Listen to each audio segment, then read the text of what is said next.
I choose to be alone. And that makes people uncomfortable. Not because I have to be, but because I want to be. And that doesn't make sense to most people.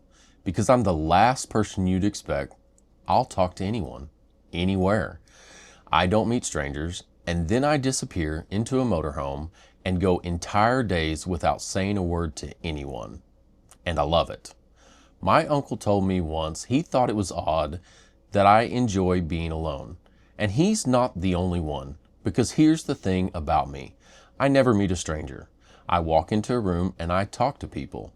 I'm the guy who ends up in a 45-minute conversation with someone in the grocery store or hardware store parking lot. People know me.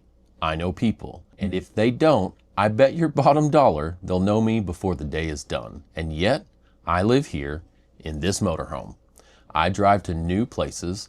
I spend entire days without talking to a single human being. And I love it. That's the part that messes with people's heads. And I want to break down exactly why that is, because I think most people have the whole thing completely backwards. And once I say this, you're either going to totally get it or you're going to be a little bit annoyed. Either way, keep watching. Here's the assumption most people make. If you're outgoing, you need people around you to function. Extroverts equals social battery that charges from crowds. An introvert equals someone who keeps to themselves, probably has 17 houseplants and no friends. That's not how it works. I can be the loudest person in the room, I promise. I can work a crowd. I can make friends at a Walmart at 2 o'clock in the morning, or used to. I think they're only open till midnight now. And then I can drive 3 hours somewhere completely different, park and sit in complete silence for 2 days, not uttering a single word, and feel absolutely zero pull to change that. Those two things are not in conflict. They just look like they should be. And that's what throws people off. What my uncle was really reacting to wasn't the motorhome. It wasn't the miles. It was the idea that someone willingly removed themselves from constant access to other people and be fine. I'm perfectly fine. I'm actually happy. And this is where people get it completely wrong. When I'm all alone, really alone, not just in a room by myself while my phone is going off, something settles. The noise that lives in the background of everyday life just drops out. And what's left is a version of me that thinks more clearly, moves more intentionally, and makes better decisions. I remember one trip specifically. I had planned a long weekend, Friday through Sunday, at a campground in Missouri. This place had multiple pools, multiple hot tubs, beautiful green trees, a pond, and everywhere you looked, it was just amazing. It was legitimately one of those prettier spots I've stayed at. And it was full of people, none of whom I knew. I talked to complete strangers. I floated around, I sat in the hot tub, and had conversations with people I'd never see again.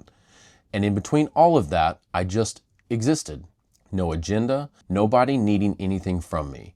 By Sunday, I did not want to leave. Not because of the pools or the scenery, but because of how I felt inside them. Completely settled. That's not a vacation thing, that's a solitude thing. The settling just gave it room to happen. I've done some of the best work of my life sitting in a campsite with zero cell signal. And here's the thing about life on the road, the solitude isn't always planned. Sometimes you pull into a spot and the nearest person is a quarter mile away. Sometimes the weather rolls in and you're not going anywhere for a couple of days. Some people panic at all that. I lean into it. Because time alone isn't empty time. It's full of something most people never get. The chance to actually hear yourself think. Not the version of you that performs for other people, the real version of you. Here's the hard truth, and this is just from what I've seen actually living it. Now I'm going to say something that might step on some toes, because the RV community has a narrative, and I think it's hurting people more than it's actually helping them. A lot of people come into this lifestyle chasing something they think they're missing.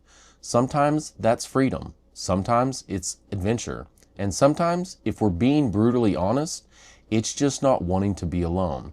But there's this unspoken pressure that you're supposed to want community, that the whole point is finding your tribe. And if you don't feel that pull, If you're perfectly content rolling solo and staying in your own head, something must be wrong with you. I've had people treat my comfort with solitude like it was a symptom, like I needed to be fixed, like I was one bad week away from calling someone in crisis mode. I wasn't, and I'm not. A lot of people don't actually want freedom. They just want to be around other people who also left sticks and brick houses for the same reasons.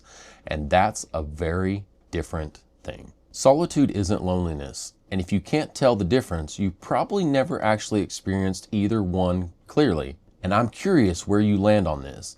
Do you actually enjoy being alone, or does it get uncomfortable for you after a while? Drop it in the comments. I read every one of them. Think about the last time you were in a room full of people and felt completely hollow. That's loneliness. Now think about the last time you had a full day completely to yourself. No agenda, no one asking anything of you, and it felt like relief. That's solitude. Same silence, completely different experience. One is a deficit, the other is a choice. And the reason most people never figure out which one they're feeling is because they never get still enough to ask. Loneliness is wanting connection and not having it. Solitude is choosing space and knowing exactly what to do with it. Those are not the same thing at all. And the fact that they get confused, that's the problem, because it keeps people from ever figuring out which one they're actually feeling. Living in a motorhome full-time, on and off since 25 years old, one of the things it's done is force me to be comfortable with my own company. And that's not completely fair because I was an only child, so I had a small head start. The space doesn't allow for distractions the way a house does. You can't just disappear into another room and pretend you're not there. You are there all the time with yourself. And to me, that's a gift, even when it doesn't feel like one. Because people who've never sat with themselves long enough to get comfortable, they make decisions based on noise.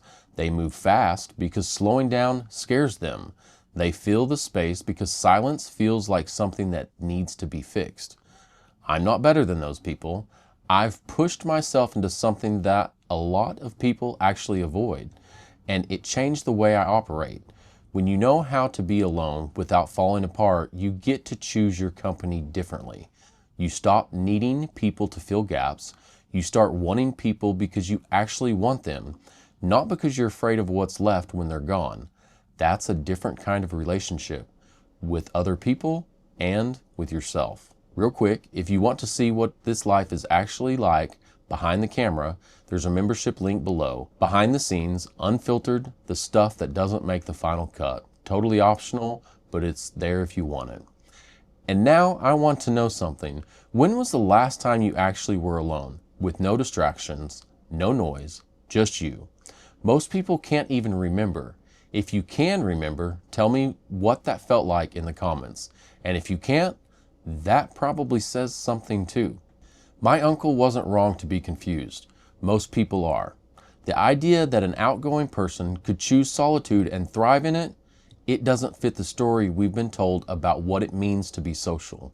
The road has a way of being brutally honest with you. It doesn't care about the version of you that shows up to the party or the group chat or the family dinner. It only deals in the version that's left when all of that fades away. A lot of people come out here and don't like that version. Some people come out here and finally meet that version for the first time. I came out here and decided that's the version worth building a life around. The road doesn't care who you are in a crowd. It only shows you who you are when there's no one around to perform for. Some people go full-time and find that version of themselves terrifying. I went full-time and found out that version of me is the one I actually like. Most people go their entire life without figuring out which of those two they actually are. Don't be one of them. I'm Jonathan. Thank you for being here. And remember, we only get so many days. Don't waste a single one of them. I'll see you in the next one.